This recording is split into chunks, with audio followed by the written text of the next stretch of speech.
nosotros siempre proponíamos, Corona es una super marca que debería estar ligada a la música, y decían, no, no, no, espérate, si Corona es de las marcas más poderosas en el mundo, está súper construida en bellezas naturales, en fútbol, etcétera, no me la toquen. Y bueno, pues le presentamos el proyecto, se llamaba Corona Music Fest, lo empezamos a organizar en el Estadio Azteca, pues a ver si esto va a salir bien. Hicimos el Corona 2008, 2009, 2010 y no nos dio ya el presupuesto para crecerlo.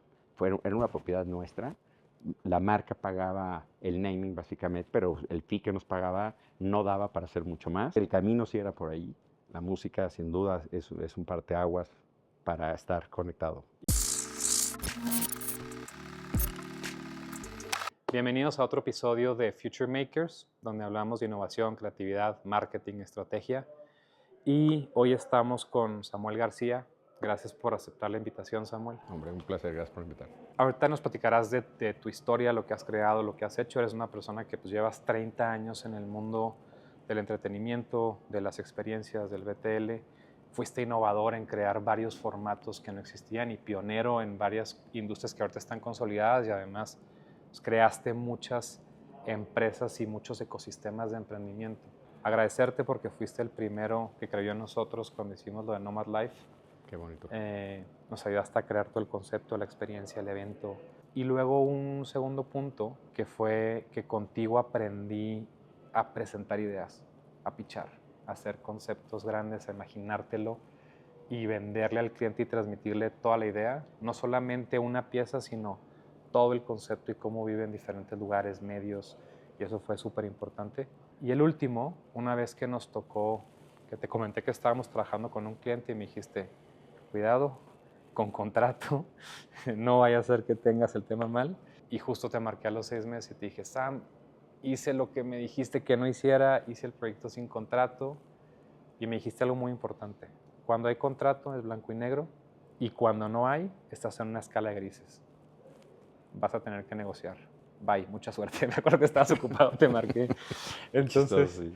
ese es como el preámbulo. Cuéntame el Samuel García de cuando tenías 17 años. ¿Dónde estabas? ¿Qué estabas haciendo? ¿Qué era lo que te apasionaba? Estaba estudiando la preparatoria. eh, Siempre me gustó la parte de los espectáculos, la parte, sobre todo en el ambiente más cultural, siempre me gustó la música, la ópera y los tributos, me encantaban los Beatles, etc. Entonces me la vivía como en los tributos y cosas así, ¿no? Como mucha influencia, tengo una hermana 6 años más grande que yo y me conectaba mucho con esa generación. Ya. Por circunstancias de la vida se me da la oportunidad con otros amigos que estaban emprendiendo en la preparatoria, como, oye, pues el DJ, esto, el otro. En esa generación era muchísimos, todos querían tener una banda de rock. Ajá. Muy poquitos eran los que nos gustaba la onda de los acetatos y los DJs. La gran mayoría era batería, fuiste guitarra, DJ. todo el rollo. O sea, No.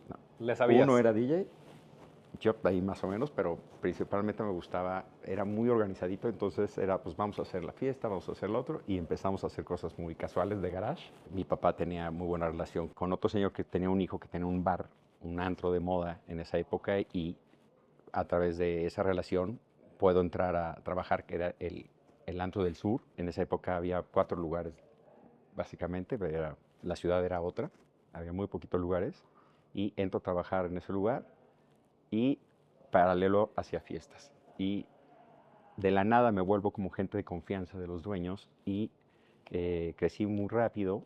En año y medio ya estaba pues dirigiendo ese lugar, de no haber estado nunca en la industria a estar dirigiendo un lugar, y me independicé muy rápidamente porque se ponían celosos que yo hiciera eventos en otros lugares competidores, y no solo, pero me quedaba chico porque llenaba todas las semanas y necesitaba más oferta de espacio y más lugares, gente. ¿no?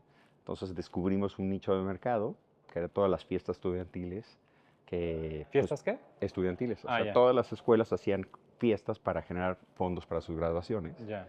y así nace Primer Nivel, literal, siempre me gustó el nombre, le puse Primer Nivel, y empecé a ponerle mi logo en todas las publicidades, y de 0, 4, 5, 6, 8, 10 al semestre, para el 91 ya hacíamos un promedio de 200 a 300 fiestas al año, que eso equivale a un promedio de 10 fiestas por semana. 200 a 300 fiestas al año. Sí, era una locura.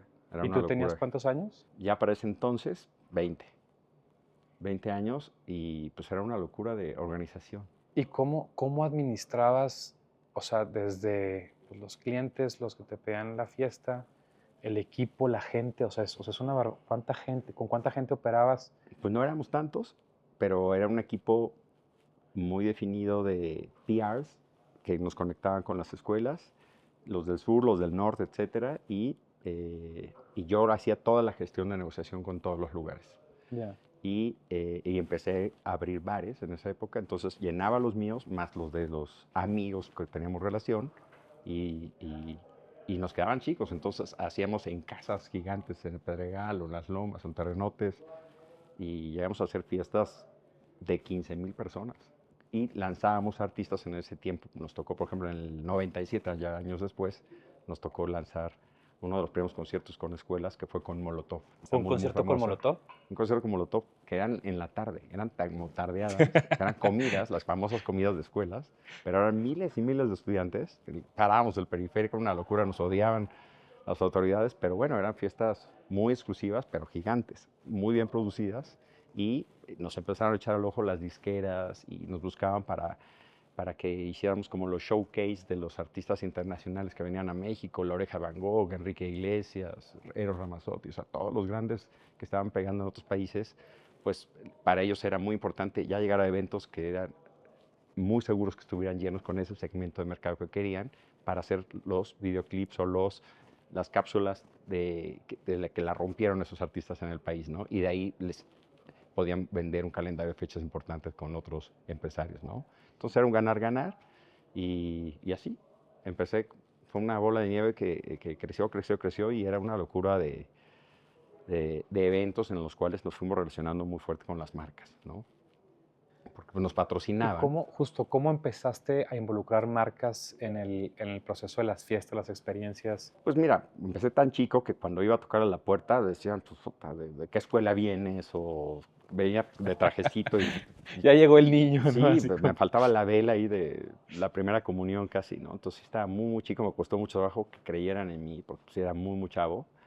Pero bueno, pues después de tocar y tocar las puertas y de no moverme de ahí, de los principales patrocinadores en esas épocas era Pepsi, Ya. que creyeron en nosotros. Coca no nos peló, después sí nos peló mucho, pero eh, varias marcas empezaron a creer en nosotros y la presencia de marca que cubrían ellos con sus agencias, pues eran agencias de promociones. En realidad no existía un término que se llama below the line, que es la publicidad se divide en above the line, que todo es televisión, radio, prensa, y lo que está debajo de esa línea pues, es el below the line, ¿no? Y en el below the line cabe toda la parte experiencial, eventos, espectáculos y hasta la parte digital promocional. O sea, que lo que tiene que ver con un content, que no comunicas un digital institucional. Ok. Entonces, el digital puede estar en las dos.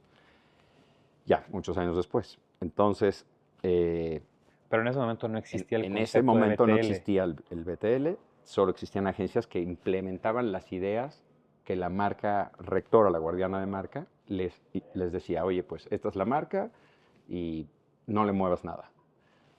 La verdad es que se veía muy mal ejecutada, llegaban en lonas arrugadas, con mecates y chavas con banditas así de tipo señorita México, así que nada que ver. Entonces le dijimos a las marcas, danos chance de presentarte alguna idea y yo te vendo el patrocinio, pero ya con la implementación y ejecución. Y pues por metiches nos empezamos a meter y en hacerles el traje a la medida de las marcas. Les gustó mucho y nos dijeron, bueno, el happy problem es que la única manera que te siga patrocinando es que lo sigas haciendo como lo haces. Y queremos que te conviertas en nuestra agencia de experiencias. Yo, pero ¿qué es eso de agencia? Yo No, hago pero, fiestas, ¿no? no, yo Espérenme. hago fiestas, eso no lo sé hacer. Le digo, no, ya lo estás haciendo. ¿En serio? Bueno, ok, pero solo en mis fiestas. Digo, eran muchas fiestas, de hecho no les alcanzaban las marcas para cubrir todo Claro. el espectro, pero de ahí, pues, sabes que queremos que nos ayudes en estos canales, en eso, lo otro, y formalmente ahí nace la relación con las agencias. Empezamos a trabajar muy de la mano con las agencias internacionales de los grandes grupos, principalmente trabajamos mucho con un grupo en una época que se llamó WPP, Ajá. muy, muy, muy, muy grandes, y fuimos el brazo ejecutor de ellos muchos años, pero en la evolución, pues ya teníamos todo, ejecutivos, creativos, planners, Antes, o sea, diseñadores. antes de que llegaras a los ejecutivos, diseños, o sea, en esta primera etapa que empezaste a ir con las marcas y eras este chavito de 17 años o 23 años en ese, como en ese, ¿qué crees tú que fue lo que te abrió las puertas y te dio las oportunidades? Y un poco como a los que están en ese momento, que quieren empezar una empresa, que quieren vender una idea, ¿qué fue lo que tú identificaste que fue el... Pues sin duda fue el One Stop Shop, o sea, el darles un traje a la medida, un llave en mano, que no tenían, no existía. Ok, Y las agencias tradicionales eran buenísimas en lo suyo, pero no entendían cómo hablarles de frente a las marcas. Las marcas generalmente en la parte de above the line se habla de arriba para abajo, salen a pescar con una red gigante y de ahí cuando la jalan, pues ahí queda el lo que nicho cayó, que sí les compró, claro. el que sí creyó en ellos y que se queda siendo leal a esa marca, ¿no? En el below the line, tú hablas de frente, construyes de frente con nichos más segmentados, ¿sí? Con presupuestos nada que ver con los de ATL, pero de alguna manera mucho más certeros, porque ya tienes muchos estudios atrás de que ese es el nicho en el que hay que construir, ¿no? Entonces, son más tiros de precisión. Ya. Y ahí es donde apostamos mucho. Cuando nosotros empezamos, pues, nos tocó ser pioneros, no existía competidores, o sea, no había alguien con una oferta como la nuestra, y después fuimos creando industria, porque empezamos a trabajar con marcas en las cuales nos obligamos a empezar a abrir otras células de negocio independientes para manejar como lo hacen. Un WPP tiene un Ogilvy, un Gray, en esas épocas han ido cambiando los nombres, Walter Thompson, etcétera, en los cuales, pues en cada una de ellas, aunque pertenecían a una holding, cada agencia tenía sus cuentas, y aquí puede estar Coca-Cola, Pepsi, etcétera, y lo hicimos de la verdad es que Ah, o sea, aprendimos de ellos. WPP es como un marca holding y dentro de esa marca habían muchas marcas de Muchísimas, agencias muchísimas. Llegó a grandísimas. ser la uno del mundo Ok. y tenía todas estas holdings con un montaje regional y con ¿Y oficinas en todo el mundo. WPP, o sea, sí operaba cuentas o únicamente era el No, nombre y el o sea, holding? era la parte financiera Ah, ya. y las marcas captaban los recursos Ya, de ya, todas ya. las agencias y súper exitoso. Y nosotros en algunas de ellas éramos su brazo ejecutor con cachucha con la marca que ellos tenían en todo el mundo, ¿no? Entonces podía ser un Walter Thompson y tenía su marca para Below the Line y nosotros le dábamos servicio a esa, con gente al 100% de nuestro equipo. Y trabajábamos con nuestras camisetas, pero en la evolución que fuimos teniendo empezamos a trabajar de una manera igual de integral con las marcas, ya sin necesidad de ser la maquila de las agencias internacionales. Entonces Claro. fue evolucionando, nos empezamos a volver competidores en el tiempo y los clientes entendieron que no tenían que tener el servicio de Below the Line contratado a través de las agencias tradicionales, sino de manera directa con las agencias como Claro. nosotros. Y se empezó a hacer una industria más sólida, ¿no? Con grandes competidores buenísimos, que muchos siguen siendo super líderes. Y el espectro Below the Line pues, también está como, es demasiado amplio. O sea, Claro. puede ser desde la parte de eventos corporativos, o sea, todo el business to business, que es Claro. todo lo que es puerta cerrada, pero que construye tu relación con tus socios de negocio y hasta con tus propios empleados. Y el B2C, que es donde nosotros crecimos mucho más, es toda esa exposición de marca hacia tu consumidor final, ¿no? ¿Cómo empezaste a evolucionar y a subir el nivel de las experiencias y eventos? A nosotros siempre nos gustó la parte de los espectáculos y la música, ¿no? Desde muy chico empecé a abrir mis primeros clubes y ese know-how nos dio la oportunidad de trabajar principalmente con marcas de bebidas alcohólicas.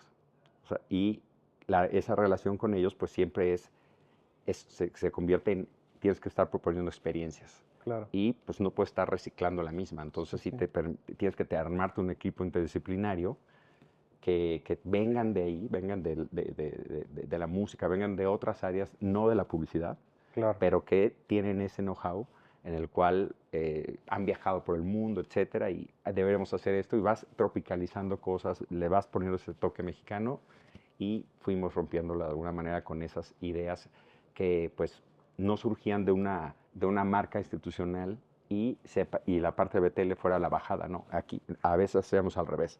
Nosotros creábamos el concepto y después le Subía. dábamos su vida a la parte de ATL.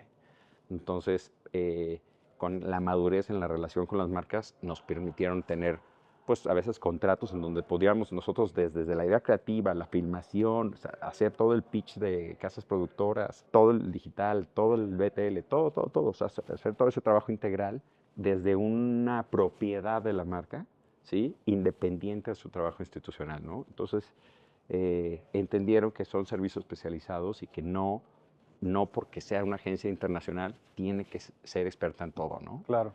Y eso ayudó a que muchas agencias pudiéramos madurar y poder contratar equipos cada vez más seniors, muchos de ellos que venían de la escena del ATL y que tenían muchas ganas de tener como más libertad, porque a veces cuando ya es una marca global, pues ya hay muchos códigos que no se pueden tocar. Sí, no le muevan y son Y estas tres cuando líneas vienes de y ya una está. propiedad que nace de ti, que te la compran y que nace como una propiedad local y que puede crecer en más territorios, para alguien creativo es una experiencia de vida, ¿no? Porque sí nació de la nada, entonces se Claro. vuelve mucho más interesante.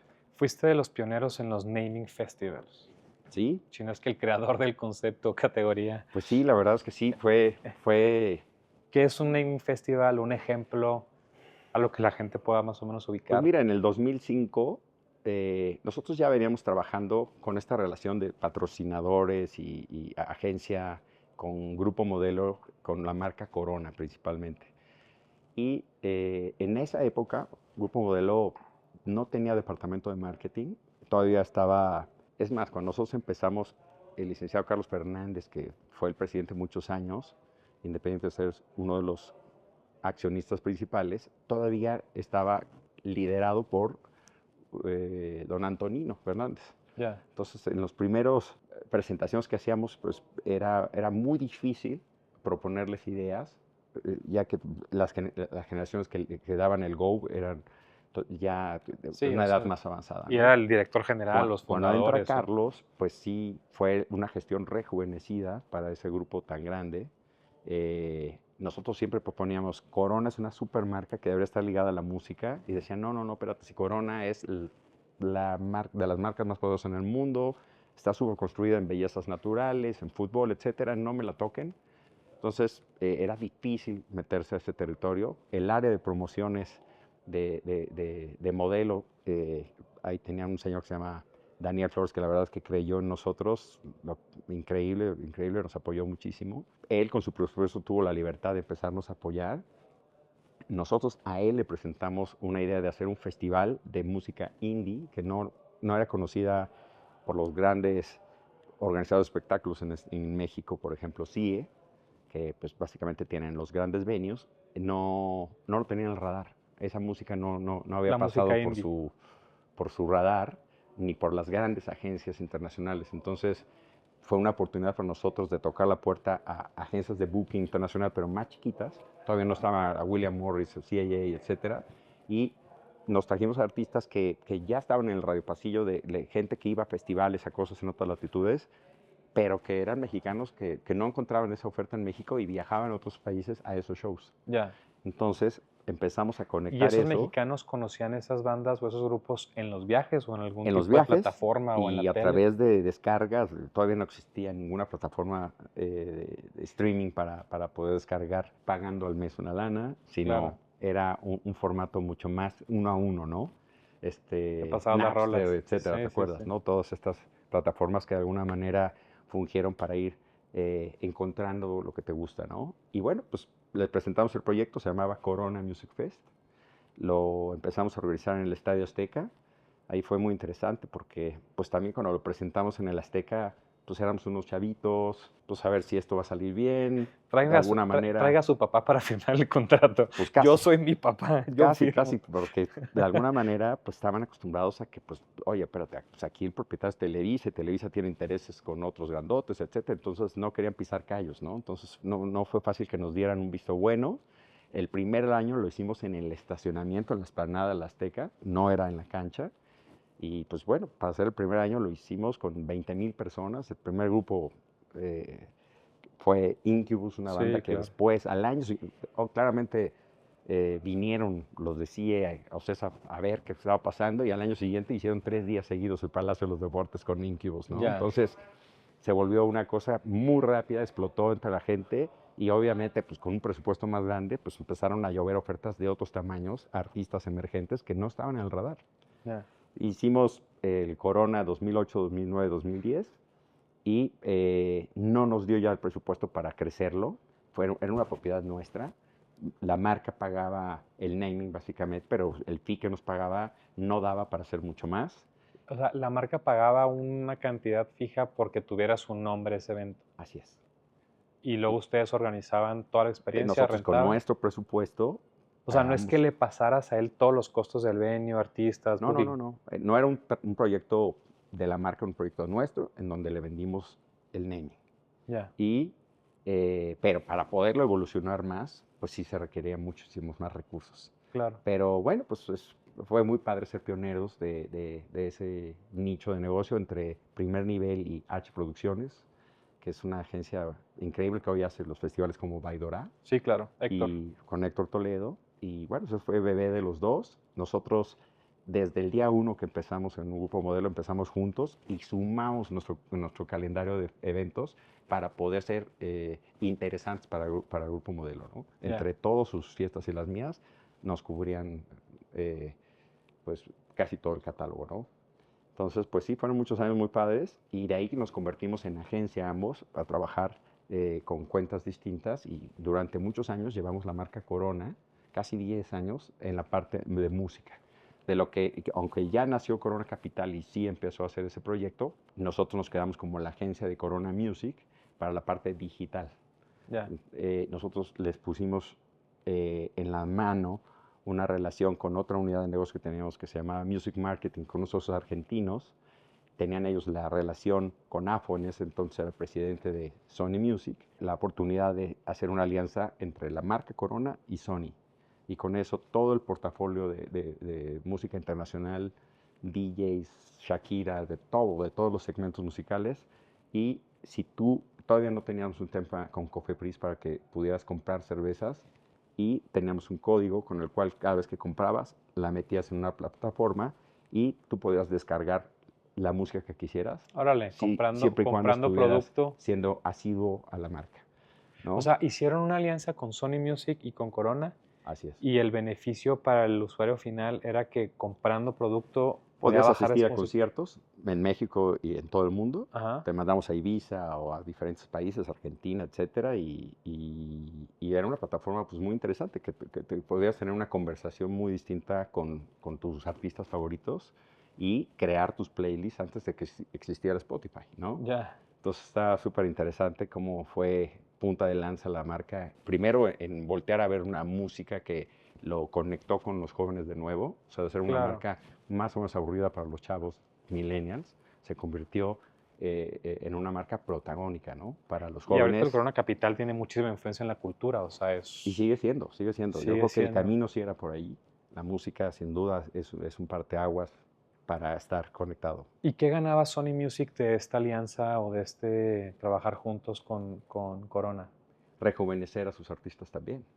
Porque de alguna manera con esta plataforma y con el presupuesto de la marca, que no tienen las disqueras generalmente, ellos estaban vendiendo pues, de alguna manera toda esta descarga de contenidos, pues como el deal que hoy tendrían con Spotify, se los pagaba la marca, ¿no? Ah, Y entonces pues o sea, tenían hiciste una especie beneficios por la de música. Spotify Exacto, inicial, o sea, exacto. Sony te da la música de esos artistas y si compras acá, Tienes todo el alcance Corona le gratis, paga- sin necesidad de que tú estés comprando la música y todo el disco cuando solo quieres bajar una rola, pues aquí lo puedes Órale. hacer.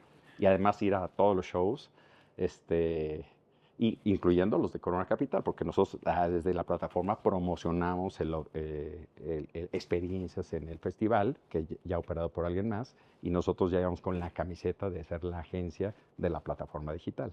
En la parte de los festivales, también nosotros fuimos de los pioneros de la música electrónica.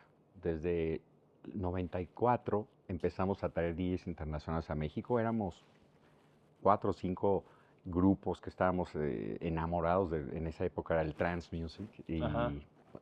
uno de ellos empezó a traer a Paul Van Dyke, otros a tal, y fueron esos proyectos que pues hasta hoy son figuras, muchos de ellos en esa música que era emergente, muy de un nicho, y hoy hacemos festivales boutique, hacemos un proyecto que se llama Surreal Festival, lo hacemos en Gilitla, Ujú. en la Huasteca Potosina.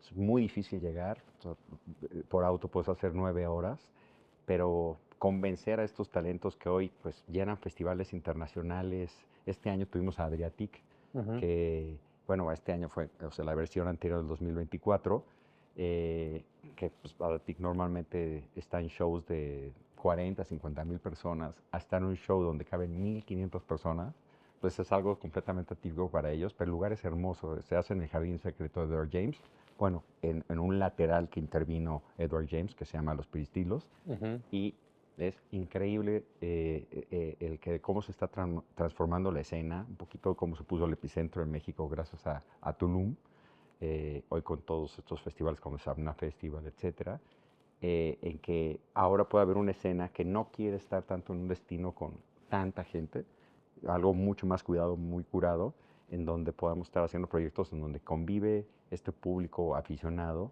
y también una conversación distinta con las marcas, ¿no? Es un proyecto de mis favoritos. Pero entonces es la evolución del festival masivo a un festival boutique. Sí, ahorita empieza a haber una vertiente de festivales que están surgiendo en las grandes ciudades, en el mundo, en general, pero aquí México trae una propuesta muy, por ejemplo, Baidora, que es un festival increíble, tiene ya varios años en el mercado, pero hay festivales de verdad, de máximo 5,000 personas, 3,000 personas. El nuestro sí lo queremos manejar todavía en ese tamaño, en donde todo es VIP.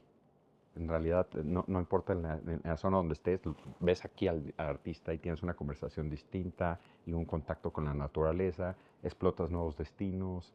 Entonces, esa conversación, a que no todo es un destino, sino hay, pues México tiene muchísimo que dar, ¿no? Claro. Y es un proyecto en el que nos asociamos con un grupo colombiano que son líderes en su industria, más enfocados hacia la música urbana. Es su primera participación en algo, electrónica boutique, más hacia hoy lo que manda en ese perfil es el Afro House, que es como Kanye Music, y todo ese Ujú. segmento es lo que está gobernando en estos momentos la industria de ese nicho boutique. Pero igual, boutique, este fin de semana tuvo 40,000 personas, 2 shows seguidos de Kanye Music en Sabna. Entonces, pues tienen desde ese alcance hasta algo súper selectivo que lo están pagando y que antes lo veías en Ibiza, en Mykonos, etcétera, y está surgiendo en México, ¿no? Entonces, ese potencial de proyectos muy difíciles de ejecutar y que las marcas crean en esos proyectos, eso es una evolución de cómo ese manejo de contenidos está evolucionando en ese nivel de tribus sociales que están buscando cada vez algo diferente, ¿no? Y ahí estamos, es un reto constante. ¿Cómo se llama el festival? Surreal. ¿Y es en qué fecha? O sea, es en... Generalmente lo hacemos en el puente de marzo. ¿Y cuáles fueron los aprendizajes más importantes de ese periodo de Corona, Sony Music, artistas, Corona Capital, armar la plataforma de música? Pues nos hubiera encantado que esa plataforma siguiera uniendo a más disqueras, no solo a Sony, para poder ampliar el repertorio de oferta. O sea, Universal, Warner, etcétera, pues tenían protocolos muy interesantes que no estaban al alcance de la plataforma y yo creo que ya le quedaba chico solo estar con Sony, por más Claro, grande que sea. claro. Entonces, pero también evolucionó la tecnología, una serie de cosas que eran interesantes, pues nacieron plataformas en donde tenías eso de manera directa sin necesidad de afiliarte a una propiedad, ¿no? Entonces vas evolucionando la forma de conectarte, ¿no? Qué interesante. El concepto de música gratis, streaming para el usuario final pagado por una marca, que ahorita es gran parte del modelo de monetización de la parte gratis de Spotify. O sea, las marcas pagan un anuncio a cambio de que tú puedas escuchar la música. Y al final, pues, eh, cada vez más sencillo, ¿no? De poderlo Claro, hacer. Al final, acá luchábamos todo contra corriente, todo el tema de propiedad intelectual, el manejo de información, por ejemplo, si hacemos por ejemplo, el mismo Corona Capital, traes artistas que pertenecen a diferentes disqueras y no puedes sacar un disco de Corona Capital fácilmente porque poner de Claro, acuerdo a los todas las disqueras intereses para es los una locura. beneficios de ese producto es un caos. Me lo imagino. Entonces, aún hoy, o sea, aún hoy es Sí, muy sí, sí. complicado lograrlo. Sí se puede, pero es un rollo que es más fácil asociarte con Spotify Claro. y que Spotify haga esa amplificación, no tú directo. Oye, y después de esto empiezan a crecer, ¿y cómo o sea, Sí, este sí, pues tema del ecosistema de empresas y de emprendedores y que empezaste a apoyar? a mí siempre, independiente de la parte del marketing, yo soy economista. Ujú.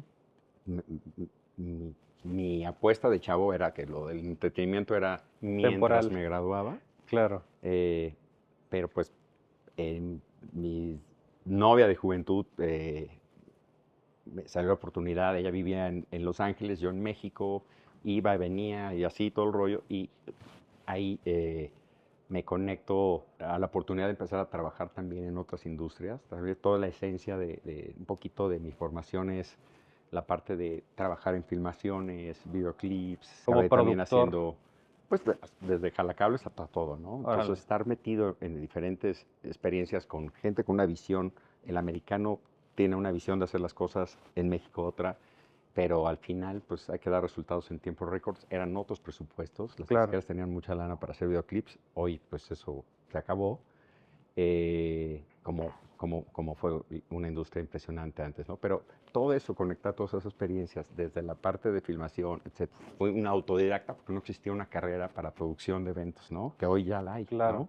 Pero en esa época pues sí, tenías que ir haciendo tus pininos en diferentes industrias para tener como la óptica para poder hacer algo espectacular, ¿no? Entonces me tocó estudiar independiente a la universidad de economía, me tocó también estudiar en varios talleres de escenografía en la UNAM, con Juan José Gurrola y con varios escenógrafos, hacer, pues, trabajar en más puestas de otro tipo de cosas más culturales, pero al final el manejo de luces, el manejo de microfonía, escenografía, de audio, de conceptualizarlo. todo, la verdad es que cuando lo haces para una cosa comercial, pues puede quedar muy padre. Si tienes todo ese background atrás que te permita pues dirigirlo de esa manera y armar un equipo padre para que puedan salir las cosas bien y que generes la confianza para que puedas trabajar muchos años con los clientes confiando en ti, ¿no?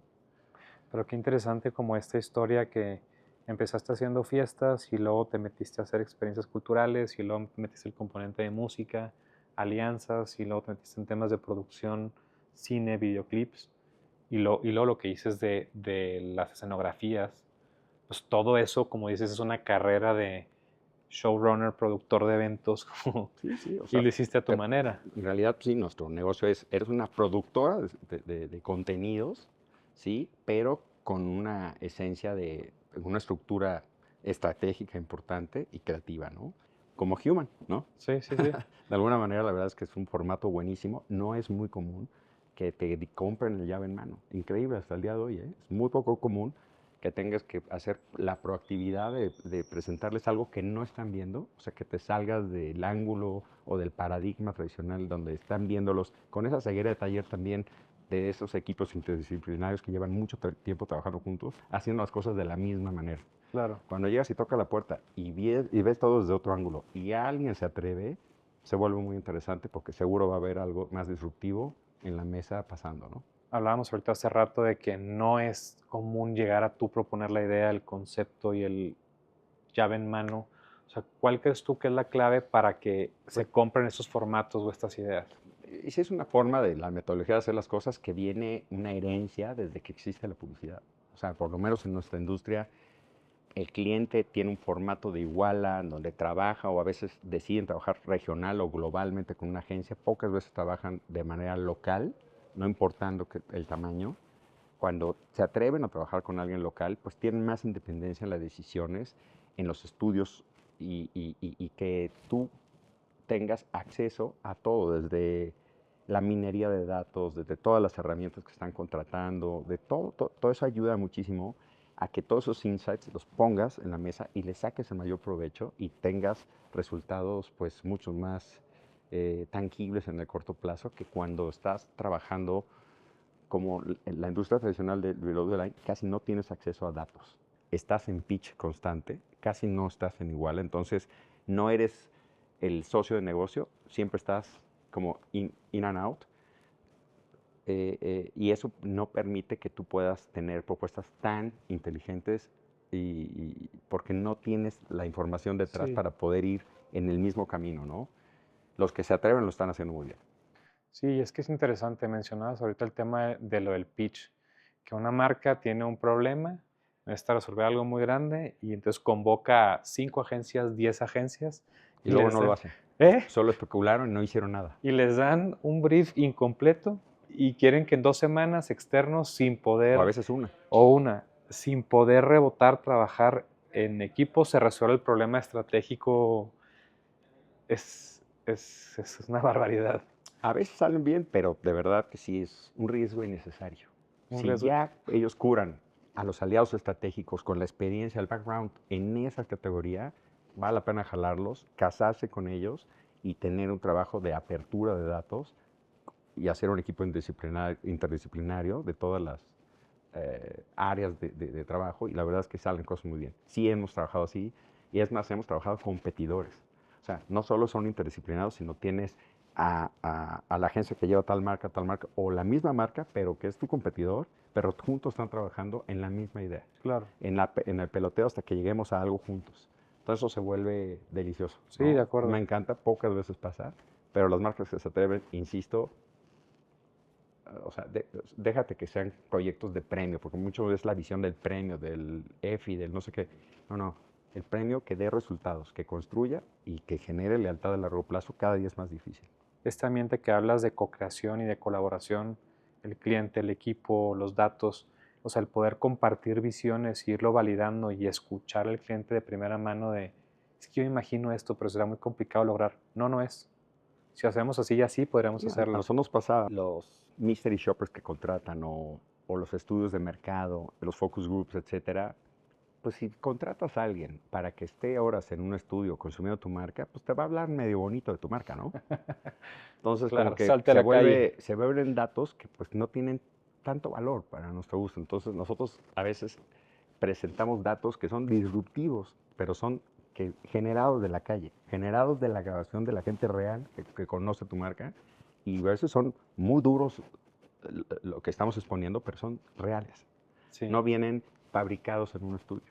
sí, sí, sí, Y sí. esa ha sido la pelea de la forma tradicional de trabajar con datos contra los que te puede generar la calle, y claramente los datos que arrojas del tema de minería de datos, pues ahora sí que estás escuchando lo positivo, lo negativo, son las conversaciones, Y es lo que es, o sea, te es lo que traigo. es. Y ahora cómo lo bajes y cómo lo conectes se vuelve muy interesante. ¿Cómo se dio este ecosistema en el que empezaste a crear diferentes empresas y empezaste a crecer lateralmente?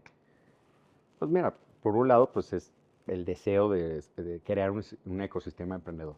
Siempre he estado yo en organizaciones como Entrepreneur Organization y otras más, en las cuales está formada por gente que creó sus negocios y los llevó al siguiente nivel.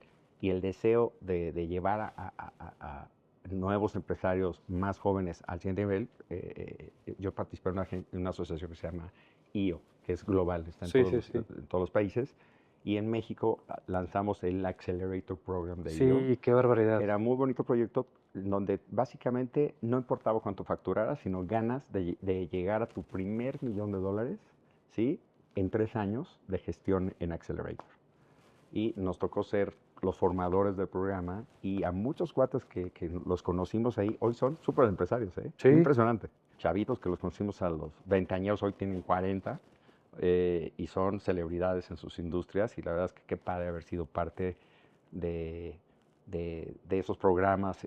Se hizo un concurso de programa emprendedor en donde se generaba un budget para el que ganara, se le ponía una lana para acelerarlo, ¿no? Y eso era un programa global de IO, en donde cada país iba poniendo a su gallo, ¿no? Y ese en varias ocasiones ganó México, global. Sí, sí, sí, sí. Entonces, súper interesante. De ahí nació EcoShell con Carlos, que es un proyecto genial, de bolsas biodegradables, y así han salido muchos proyectos bien interesantes y aprendes mucho. No solo les Completamente. generas pues, básicamente kilómetros o millas que llevas tú en la cancha, pero aprendes muchísimo. Entonces ese ecosistema es buenísimo, siempre estar involucrado. Y pues hoy en los negocios de bares, en los espectáculos, en todo lo que tenemos, pues mis socios tienen veintitantos años. Es raro que tenga un socio arriba de 32 años. Casi Ya. todos son de 20 para abajo. Entonces soy su papá, ¿no? En Sí, edad, claro. o abuelo para algunos. Pero pues seguimos muy metidos en la parte de cambiar la conversación, en la parte del entretenimiento y nos encanta. Me metí en el tema de fundar el capítulo de EO en Mérida. Entonces, pues armamos el board, armamos todo el equipo. eh, y yo me acuerdo que cuando yo estaba empezando, un amigo me dijo, oye, me metí a Accelerator, métete. Me dijo, está Samuel García, es mi mentor. Qué No es buena algo onda. que me ha servido y me ha ayudado. Jaime Hernández. Mira. Y yo en su momento no entré porque creo que te pedían una facturación mínima que yo en ese momento todavía no la tenía y como que me Sí, al daba principio lo pena. pedíamos, después era $100,000, que era el IVA del que te pedía IO, Sí, pero, pero bueno, era un buen filtro, porque sabes que nos tocaba muchos emprendedores chavitos. semilla totalmente, que Sí, todavía no claro, tenían, todavía no facturaban, claro, y era muy, muy desgastante. claro, Insisto, decíamos, de cada 10, uno que hace semilla. Nos tiene que costar, pero somos incubadora, vamos a echarle ganas. Y claro. muchas veces le poníamos lana nosotros mismos, Y lo crecían. claro, o sea, Sí, pero de apostar. qué valioso ese intercambio de conocimientos, de experiencia y que puedas tener a alguien que te ayude en la parte de, o sea, los pilares de Accelerator, de Cash, Execution, People.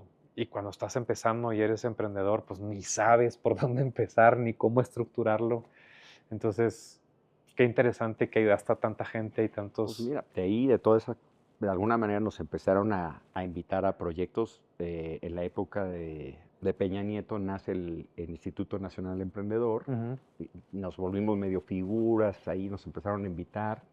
Ahí estaba Enrique Jacob liderándolo y se lanzó una convocatoria para abrir fondos de inversión de Venture Capital, pero muy enfocados a esto, capital semilla, con Afinsa, FOSID Sí, y sí, sí, sí, todo sí, un sí. vehículo de alguna manera muy organizado, muy transparente, para que por cada, tenías que poner cierto ticket, un ticket importante, y el otro ticket te lo ponía el gobierno.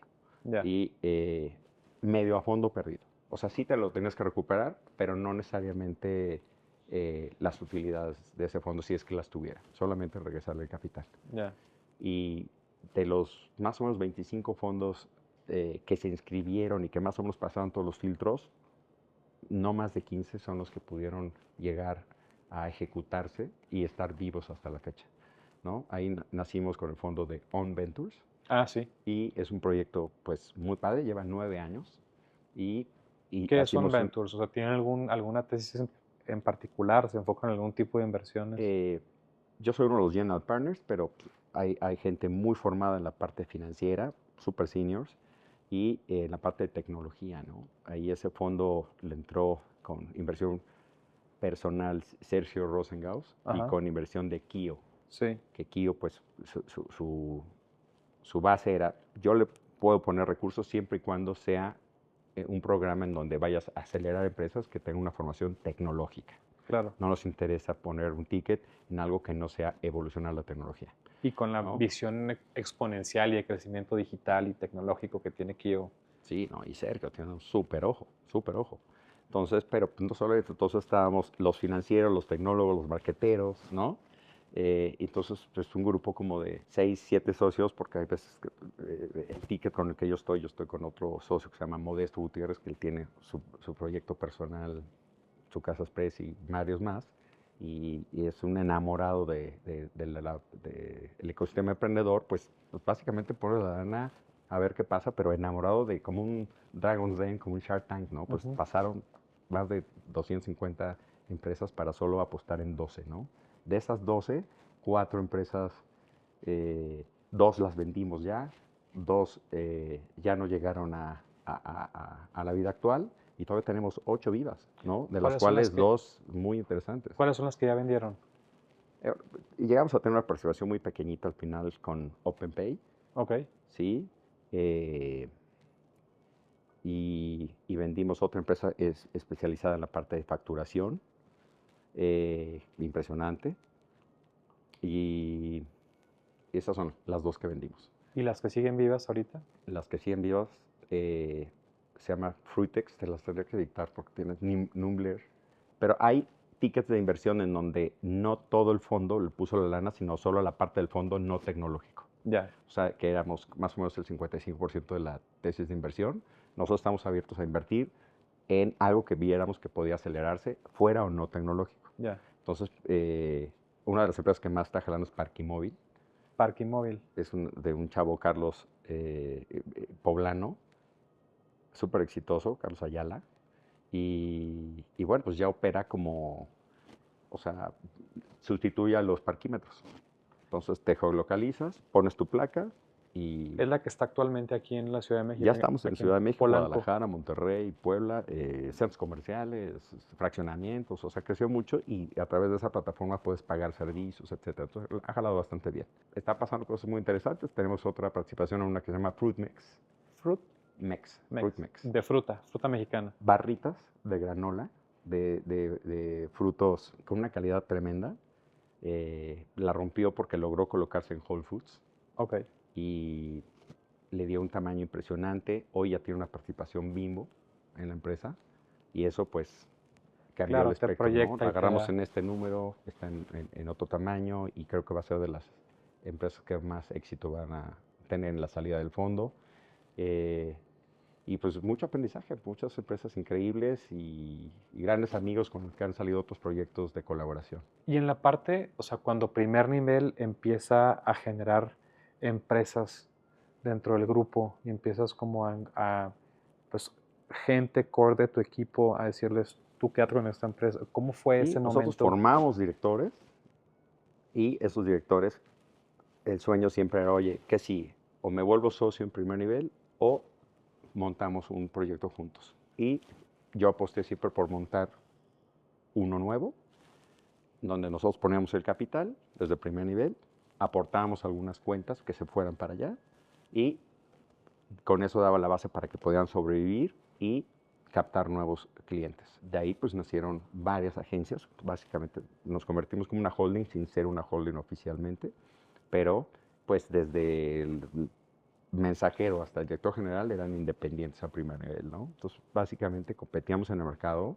en categorías donde teníamos mucha experiencia y pues no podías tener a Coca y a Pepsi en la misma empresa. Claro. Entonces pues cada grupo iba creciendo en diferentes industrias que ya teníamos experiencia y pues hasta la fecha muchas de esas agencias son hoy líderes de mercado, ¿no? Entonces es un orgullo pues, haber empujado a esos intrapreneurs a convertirlos en entrepreneurs, ¿no? Claro. Y la verdad es que hay proyectos increíbles de agencias en las que yo, en mi tesis de inversión era, entre más crezcan, más me diluyo hasta en un momento salir de esa empresa. Y muchas de las que formé en esos años ya no estamos y ahora estoy formando una nueva generación de agencias, ¿no? Entonces, pues es muy padre llevarlas al siguiente nivel y salir y emprender y emprender. A mí lo que me gusta es ser un emprendedor serial. Pero qué interesante, porque normalmente alguien lo vería desde un punto de vista de no voy a montar mi propia competencia y no voy a hacer que luego me hagan unas cuentas, pero pues me platicaste que llegaron a ser simultáneamente 10 empresas Sí, o más. o más. ¿Y Sí, sí, sí. cuánta gente en total empleada entre...? Pues en algún momento Primeval llegó a tener más de 150 empleados y sumándolas todas, pues éramos más de 600, 700 en un solo momento. Que, bueno, nuestros clientes de las agencias internacionales tal vez eran más chicos, cualquier grupo, si sumabas el total staff, tal vez éramos más nosotros, era muy chistoso. Pero pues no nos podemos vender como una holding, ¿no? Cada quien se vende independiente y así es, ¿no? Y hoy son nuestros competidores y nos vemos. Y además amigos. Y amigos y estamos invertidos en otros proyectos, bares, restaurantes, centros de espectáculos, ya en un nicho diferente a la parte de marketing y formando ahora una nueva generación de chicos que pues traen super onda hacia el PR digital, influencer marketing, inteligencia artificial, estamos metidos en muchas cosas y bueno, pues aprendiendo y desaprendiendo. Eso, ahorita vamos a pasar al dibujar y desdibujar. Toda esta esfera donde trabajaste con artistas y colectivos y curaduría de arte, ¿cómo se conceptualiza? ¿Cómo empezó? Pues Yo desde muy chico, mi pasión ha sido el arte. Eh, Soy un coleccionista serio, me interesa mucho la parte del arte latinoamericano y mexicano y empujar desde mi cancha, aportar un granito de arena y de alguna manera ejercer de alguna manera un liderazgo en esas canchas, ¿no? Pues desde muy chico empecé a hacer proyectos trabajando en galerías, haciendo colectivos, haciendo exposiciones, invitando a artistas a que tuvieran más espacios para poder exponer sus obras. Sigo muy metido en esa escena. Eh, Como mecenas, como apoyando artistas y de alguna manera como influyendo mucho en varios proyectos que hoy algunos pues ya rompieron fronteras, ¿no?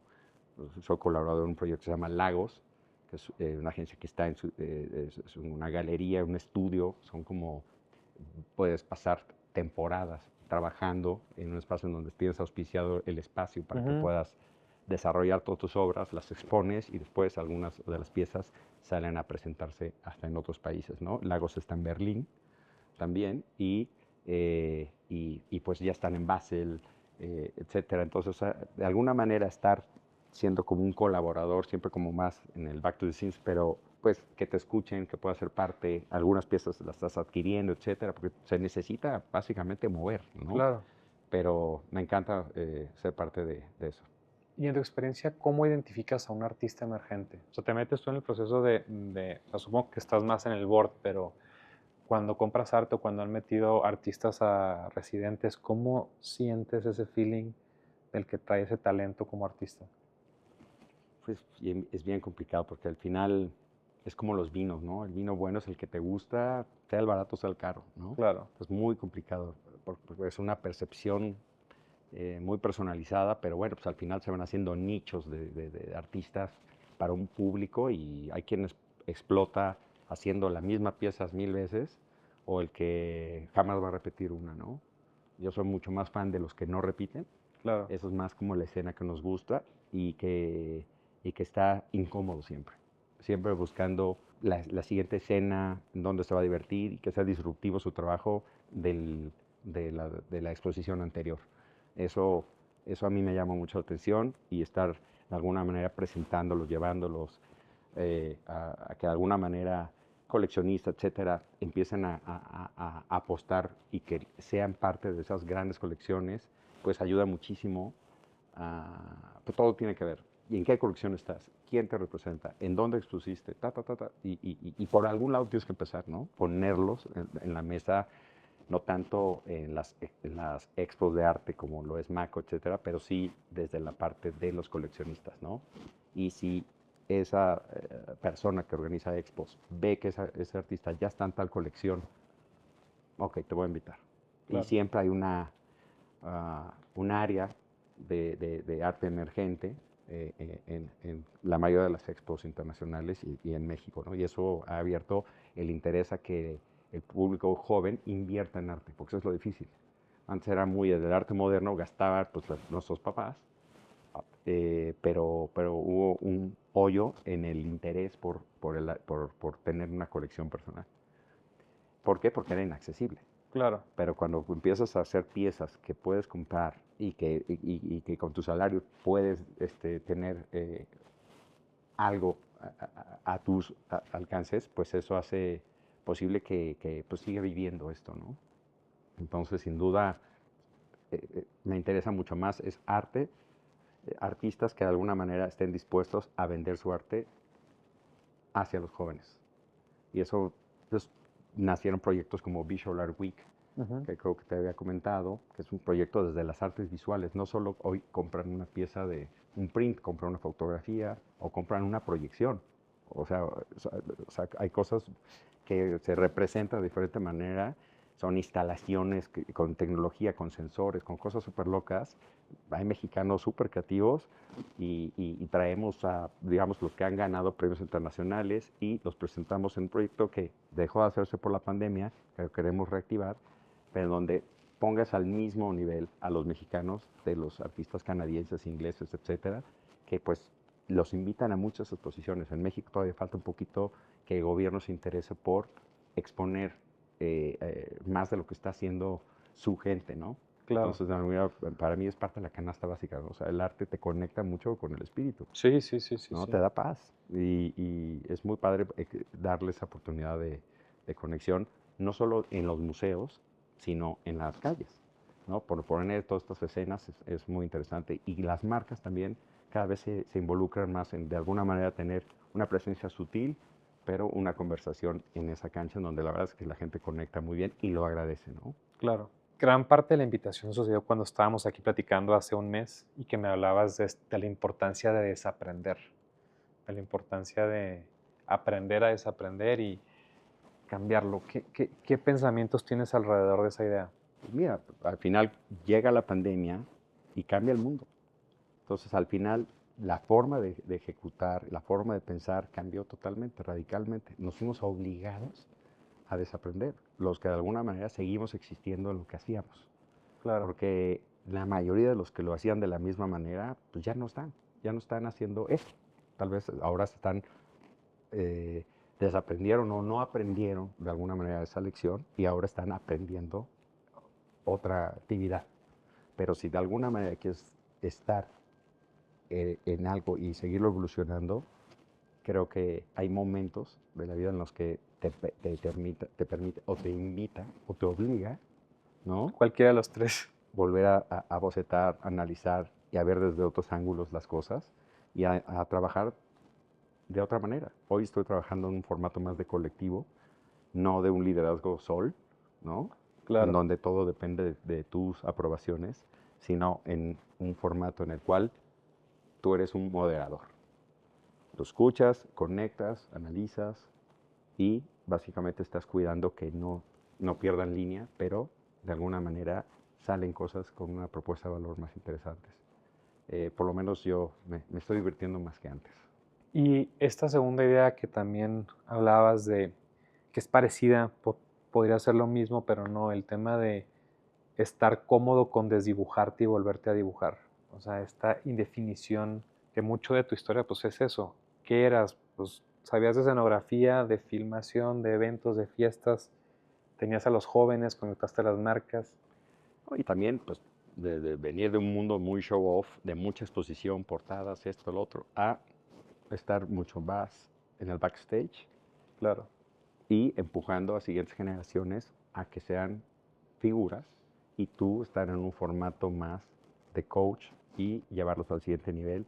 Y en mi misma compañía funciona así. Tus clientes, los decisores, tienen 25 o 30 años, máximo.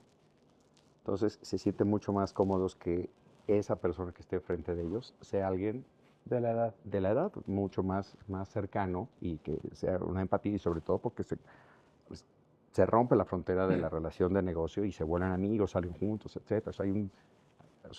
Hay mucha empatía, ¿no? Claro. Y, y a veces, aunque nosotros tengamos la relación más con los CEOs, con los directores generales por un tema más generacional, pues tienes que mantener un ecosistema en el cual eh, te cambie el chip, en donde puedas estar desdibujándote del cómo tú te veías a un formato en el cual puede ser muy valioso y seguir creciendo un proyecto, pero desde otra fórmula, ¿no?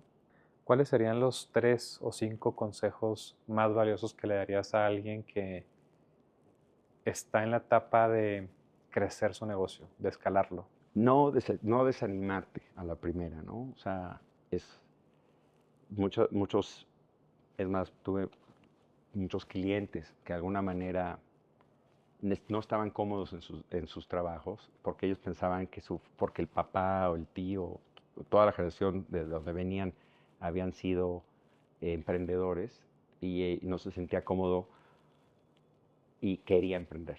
Y muchos salieron a emprender, renunciaron a sus trabajos y varios fracasaron y regresaron al mundo corporativo.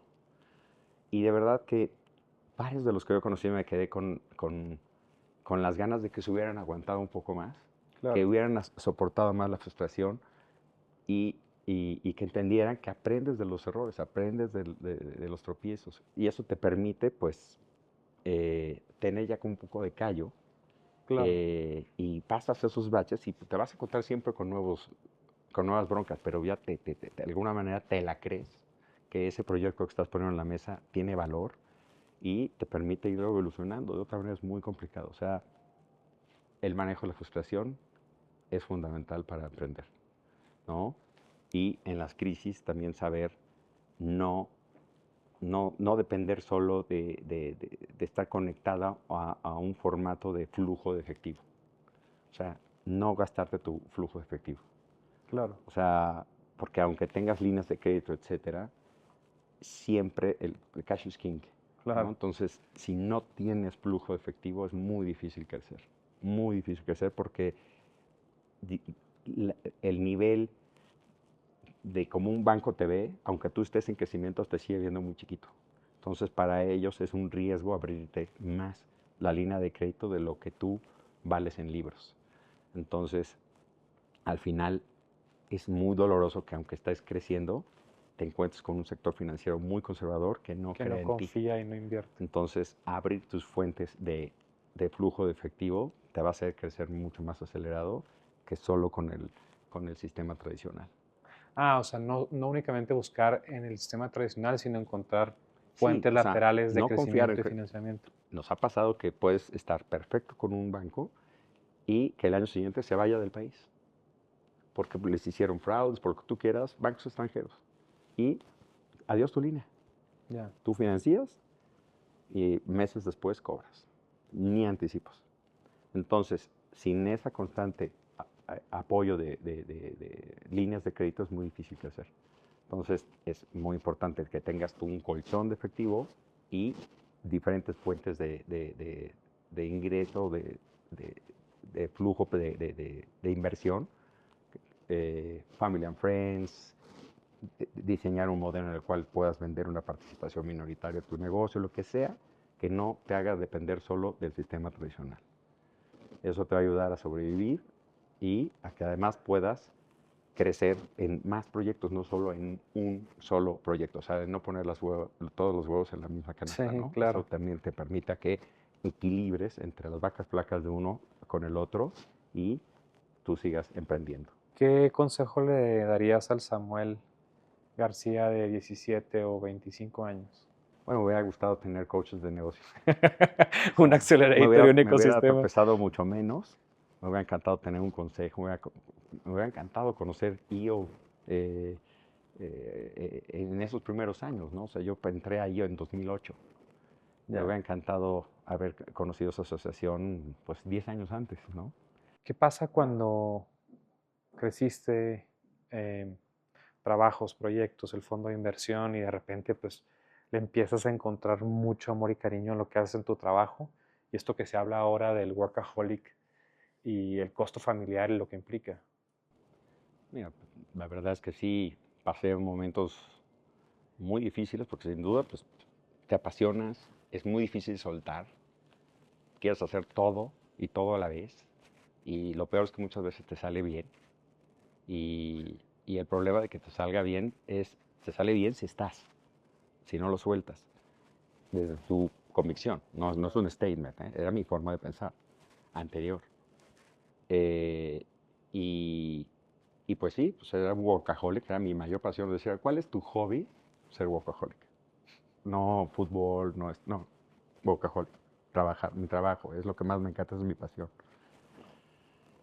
Y el problema de que todo lo concentres en el trabajo, pues bueno, pues empiezas a tener los huecos de hoy y los chavos y tu esposa, ¿no? Y todo ese tiempo de calidad con ellos, pues sí, sí te puedo decir que pues muchos años me la viví en giras, hacíamos giras con las marcas, cuando iniciaba Zoe y muchos artistas, pues estábamos de aquí para allá todas las semanas en conciertos y me perdí muchísimos fines de semana sobre todo de convivir con mis hijos cuando estaban chicos, ¿no? Y la verdad es que eso pues es una pérdida que ya no recuperas. Y todos esos momentos, si bien estuve en la gran mayoría de los festivales, las escuelas y todo lo rutinario, ese momento de calidad de familia sí me lo perdí mucho tiempo. Y sí, no, sí, en algún momento de mi vida estuve al borde de muchas veces de ya de una separación definitiva y sobre todo el hacer las cosas por convicción, no porque tienes la pistola acá. Es Claro. bien difícil. Yo llevo 28 años, este año cumplo de casado, 30 sumando los años de novios, y pues tengo hijos de 23 años para abajo, y bueno, pues hoy estamos ya viviendo casi el nido vacío de niños que pronto van a hacer sus vidas fuera de casa, y si no tienes esa relación que solo es el tema del trabajo y cada quien ser el macho alfa, es muy difícil mantener una relación en el largo plazo. Entonces, la verdad es que el cambio de chip me hizo recuperar mi familia, no solo a mi esposa, a mi familia completa, y seguir trabajando juntos para estar mejor. O sea, estoy súper lejos, pero ¿Y qué fue lo que ese chip, cambiaste? O sea, ¿qué fue ese mindset o ese giro? lo que te exponía hace ratito un poquito, pasar a ser el moderador y no el guardián de todos los proyectos. Ya, A dejar de tomar todas esas decisiones, a confiar y confiar y confiar. Puede haber errores, fine tuning, pero vives, y tu eje rector es vivir, no nada más trabajar. Y la verdad es que lo empiezas a disfrutar mucho más. claro. Sin duda es pues un buen consejo en carne propia, ¿no? De lo que he vivido, y sin duda buscar ese equilibrio no es fácil. Todo el tiempo lo tienes que estar prueba y error, pero sin duda la prioridad es no confundir el objetivo de me voy a matar para trabajar para mi familia, cuando en realidad lo que tu familia siempre ha querido es más tiempo de calidad contigo, no dinero, no viajes, no premios, Claro. sino tiempo de calidad. Ese es un cambio de paradigma completo en mi definición de cómo hago las cosas hoy en día, ¿no? Más tiempo de calidad para mí, para mi pareja y para los chicos. Sam, muchas gracias. La verdad es que muy valioso todo tu aprendizaje, tu experiencia, tu ejemplo. Y la idea es justamente compartir esas historias que inspiran, que conectan y que creo que faltan como ejemplos y role models en México de gente exitosa que lo hizo bien, con trabajo, con visión. Y pues creo que es muy interesante toda tu historia. No, muchas gracias por invitarme y ser parte de tu proyecto. Muchas gracias. Gracias.